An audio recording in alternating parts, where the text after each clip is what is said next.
This video is from a Harley dealership.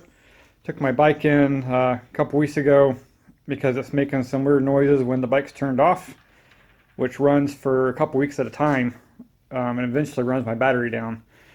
So I'm here showing that the bike is currently off. Nothing's on. Let's see if I can get a good sound clip for you. It seems to be coming from behind here. I don't know what it is. But like I said, it ends up running my battery down. And you guys weren't able to replicate it while you had it. It happens about every 15 seconds.